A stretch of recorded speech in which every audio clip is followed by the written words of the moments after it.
बात इन दिनों की है जब श्री राम का अश्वमेध यज्ञ चल रहा था। श्री राम के अनुज शत्रु के नेतृत्व में असंख्य वीरों की सेना सारे प्रदेश को वर्जित करती जा रही थी। यज्ञ का अश्व प्रदेश प्रदेश जा रहा था। इस क्रम में कई राजाओं के द्वारा यज्ञ का घोड़ा पकड़ा गया, लेकिन अयोध्या की सेना के आगे उन्हें झुकना पड़ा। शत्रुघ्न के अलावा सेना में हनुमान जी, सुग्रीव और भरत पुत्र पुष्कल सहित कई महारथी उपस्थित थे, जिन्हें जीतना देवताओं के लिए भी संभव नहीं था। कई जगह भ्रमण करने के बाद यज्ञ का घोड़ा देवपुर पहुंचा, जहां राजा वीरमणि का राज्य था। राजा वीरमणि अति धर्मनिष्ठ तथा श्री राम एवं महादेव के अनंत भक्त थे। उनके दो पुत्र रुक्मागध और शुभंगद वीरों में श्रेष्ठ थे। राजा वीरमणि के भाई वीर सिंह भी एक महारथी थे। राजा वीरमणि ने भगवान शंकर की बहुत तपस्या करके उन्हें प्रसन्न किया था और महादेव ने उन्हें और उनकी पूरे राज्य की रक्षा का वरदान दिया था। महादेव के द्वारा रक्षित होने के कारण कोई भी उनके राज्य पर आक्रमण करने का साहस नहीं करता था। जब अश्व उनके राज्य में पहुंचा तो राजा वीरमणि के पुत्र रुक्मांगद ने उसे बंदी बना लिया और अयोध्या के सैनिकों से कहा कि यज्ञ का घोड़ा उनके पास है, इसलिए वो जाकर शत्रुघ्न से कहें कि विधिवत युद्ध कर वो अपना अश्व छुड़ा लें। जब रुक्मांगद ने ये सूचना अपने पिता को दी तो वो बड़े चिंतित हुए और अपने पुत्र से कहा कि अनजाने में तुमने श्री राम के यज्ञ का घोड़ा पकड़ लिया है। श्री राम हमारे दोस्त हैं और उनसे शत्रुता करने का कोई मतलब नहीं है, इसलिए तुम यज्ञ का घोड़ा वापस लौटाओ। इस पर रुक्मांगद ने कहा कि हे पिताश्री, मैंने तो उन्हें युद्ध की चुनौती भी दे दी है, अतः अब उन्हें बिना युद्ध के अश्व लौटाना हमारा और उनका दोनों का अपमान होगा। अब तो जो हो गया उसे बदला नहीं जा सकता, इसीलिए आप मुझे युद्ध की आज्ञा दें।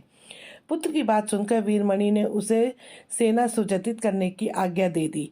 राजा वीरमणि अपने भाई वीर सिंह और अपने दोनों पुत्र रुक्मांगद और शुभांगद के साथ विशाल सेना लेकर युद्ध क्षेत्र में पहुंच गए।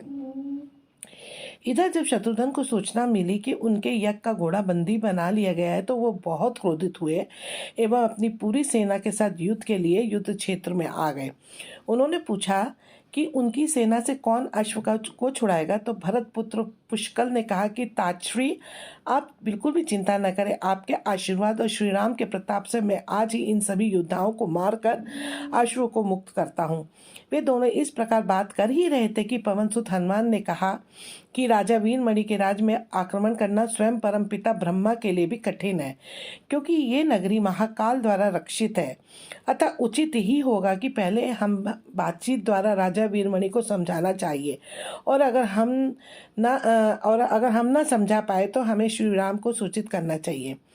राजा वीरमणि श्री राम का बहुत आदर करते थे, इसीलिए वे उनकी बात नहीं टाल पाएंगे। हनुमान जी की बात सुनकर श्री शत्रुघ्न बोले, हमारे रहते अगर श्री राम को युद्ध भूमि में आना पड़े, यह हमारे लिए अत्यंत लज्जा की बात है। अब जो भी हो, हमें युद्ध तो करना ही पड़ेगा। यह कहकर वो सेना सहित युद्ध भूमि में पहुंच गए।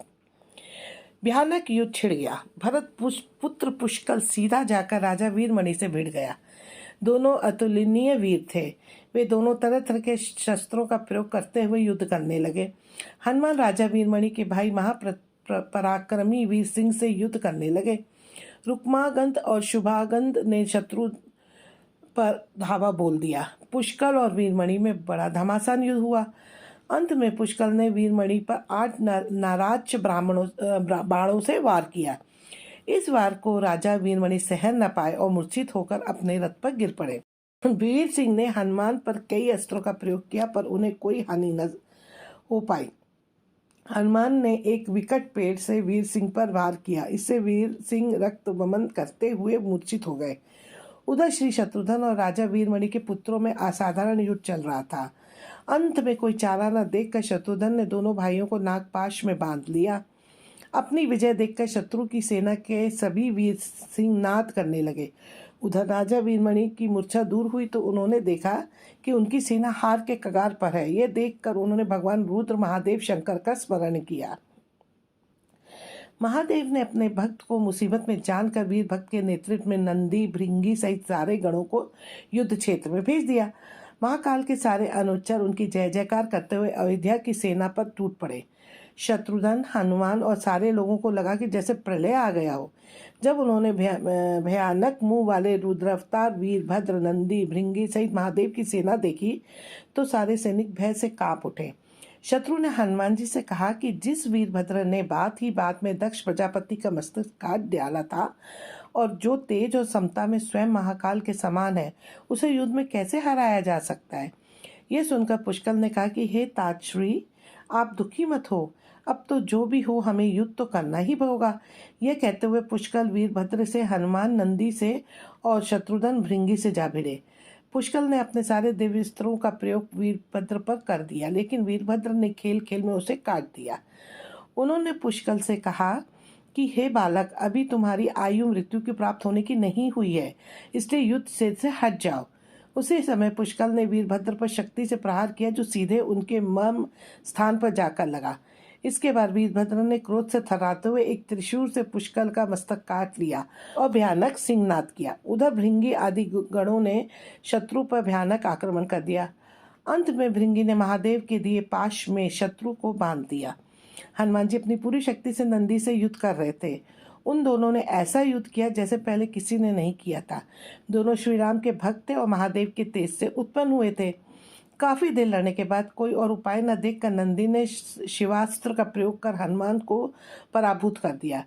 अयोध्या की सेना की हार देखकर राजा वीरमणि की सेना में जबरदस्त उत्साह आ गया और वो बाकी बचे सैनिकों पर टूट पड़े। यह देखकर हनुमान ने शत्रुघ्न से कहा कि मैंने आपसे पहले ही कहा था कि यह नगरी महाकाल द्वारा रक्षित है, लेकिन आपने मेरी बात नहीं मानी।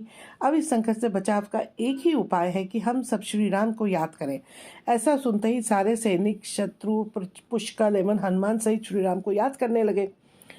अपने भक्तों की पुकार सुनकर श्रीराम तत्काल ही लक्ष्मण और भरत के साथ वहां आ गए। अपने प्रभु को आया देख सभी हर्षित हो गए एवं सबको ये विश्वास हो गया कि अब हमारी विजय निश्चिंत है। श्री राम के आने पर जैसे पूरी सेना में प्राण का संचार हो गया। श्री राम ने सबसे पहले शत्रुघ्न को मुक्त कराया और लक्ष्मण ने हनुमान को मुक्त करा दिया। जब श्री राम, लक्ष्मण और भरत ने देखा कि पुष्कल मृत्यु को प्राप्त हो चुके हैं तो उन्हें बड़ा दुख हुआ। भरत तो शोक में मूर्छित हो गए। श्री राम ने क्रोध में आकर वीरभद्र से कहा कि तुमने जिस प्रकार पुष्कल का वध किया उसी प्रकार आप अपने जीवन का भी अंत समझो। ऐसा कहते हुए श्री राम ने सारी सेना के साथ शिवगणों पर धावा बोल दिया। जल्दी उन्हें यह पता चल गया कि शिवगणों पर साधारण अस्त्र बेकार है, इसलिए उन्होंने महर्षि विश्वामित्र द्वारा प्रदान किए दिव्य अस्त्रों से वीरभद्र और नंदी सहित सारी सेना को विदीर्ण कर दिया। श्री राम के प्रताप से पार न पाते हुए सारे गणों ने एक स्वर में महादेव का आह्वान करना शुरू कर दिया। जब महादेव ने देखा कि उनकी सेना बड़े कष्ट में है तो वो स्वयं युद्ध क्षेत्र में प्रकट हुए। उस अद्भुत दृश्य को देखने के लिए परमपिता ब्रह्मा सहित सारे देवता आकाश में स्थिर हो गए। जब महाकाल ने युद्ध क्षेत्र में प्रवेश किया तो उनके तेज से श्रीराम की सारी सेना मूर्छित हो गई। जब श्री राम ने देखा कि स्वयं महादेव रण क्षेत्र में आए हैं तो उन्होंने शस्त्र का त्याग कर भगवान रुद्र को दंडवत प्रणाम किया एवं उनकी स्तुति की। उन्होंने महाकाल की स्तुति करते हुए कहा कि हे सारे ब्रह्मांड के स्वामी, आपके ही प्रताप से मैंने महापराक्रमी रावण का वध किया। आप स्वयं ज्योतिर्लिंग में रामेश्वर में पधारे। हमारा जो भी बल है वो भी आपके आशीर्वाद के फलस्वरूप ही है। ये जो अश्वमेध यज्ञ मैंने किया है वो भी आपकी ही इच्छा से हो रहा है, इसीलिए हम पर कृपा करें और इस युद्ध का अंत करें। ये सुनकर भगवान रुद्र बोले कि हे राम, आप स्वयं विष्णु के रूप है, मेरी आपसे युद्ध करने की कोई इच्छा नहीं है। फिर भी चूंकि मैंने अपने भक्त वीरमणि को उसकी रक्षा का वरदान दिया है, इसलिए मैं इस युद्ध के पीछे नहीं हट सकता, अतः संकोच छोड़कर आप युद्ध करें। श्री राम ने इसे महाकाल की आज्ञा मानकर युद्ध करना शुरू कर दिया। दोनों में महायुद्ध छिड़ गया, जिसे देखते देवता लोग आकाश में स्थिर हो गए।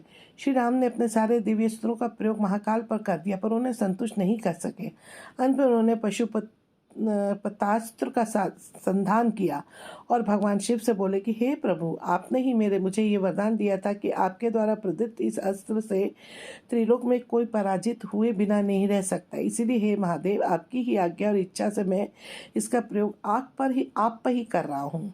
यह कहते हुए श्री राम ने वो महान दिव्यास्त्र भगवान शिव पर चला दिया। वह अस्त्र सीधे महादेव के हृदय स्थल में समा गया और भगवान रुद्र इससे संतुष्ट हो गए। उन्होंने प्रसन्नतापूर्वक श्री राम से कहा कि आपने युद्ध में मुझे संतुष्ट किया है, इसलिए जो इच्छा हो वर मांग लो। इस पर श्री राम ने कहा कि हे भगवान, यहाँ इस युद्ध क्षेत्र में भ्राता भरत के पुत्र पुष्कल के साथ असंख्य योद्धा वीरगति को प्राप्त हो गए, उन्हें कृपा जीवन दान दे दीजिए।